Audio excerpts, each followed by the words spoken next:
باختر خبري اژانس پاکستانی وزیر اعظم ته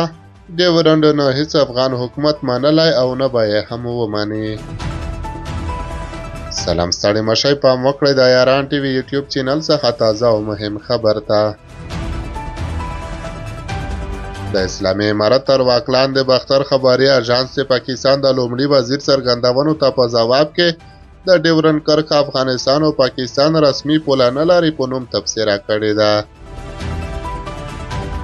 په تبصره کې راغلي دي چې د دې کرغېړنې پولې له رامنځته کېدو تر ننه هیڅ افغان حکومت دغه پوله نه ده منلې او نه به یې هم په تاریخ کې وماني. د باختر د تبصرې له مخې یو وخت به ډیورنډ کرښه له منځه ځي او لر او بر افغانان به سره یو کېږي چې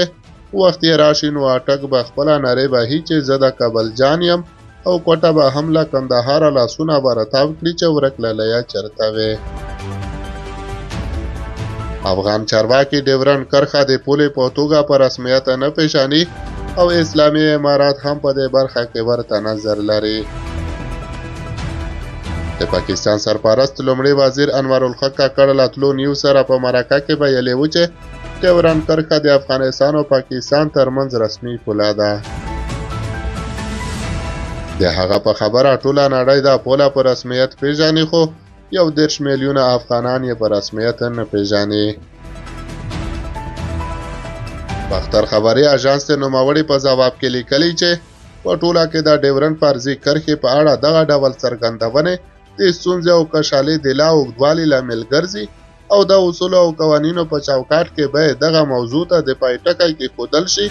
او د کابل حق بیرته ورته وسپارل شي. څه موده وړاندې د اسلامي امارت د سرحدونو قبایلو چارو وزیر نورالله نوري هم ډیورنډ کرښې ته څیرمه په تورخم ښارګوټي کې په خپلو څرګندونو کې ویلي و چې افغانستان له پاکستان سره هیڅ کومه رسمي پوله نه لري. پاکستاني چارواکي ډیورنډ د رسمي پولې په توګه یادوي او پر دې کرښه یې د ازغن تر لګولو سره د خلکو تګ راتګ محدود او اوس پر چمن بولدک او انګور اډه هم دواړو غاړو ته د تګ راتګ لپاره د ویزې پر پلي کولو ټینګار کوي. د پاکستان د دې نوي محدودیت په مقابل کې په دواړو لارو کې د چمن او وزیرستان خلکو پر لټ پیل کړی او له اسلام آباد غواړي چې خپله پرېکړه بیرته واخلي.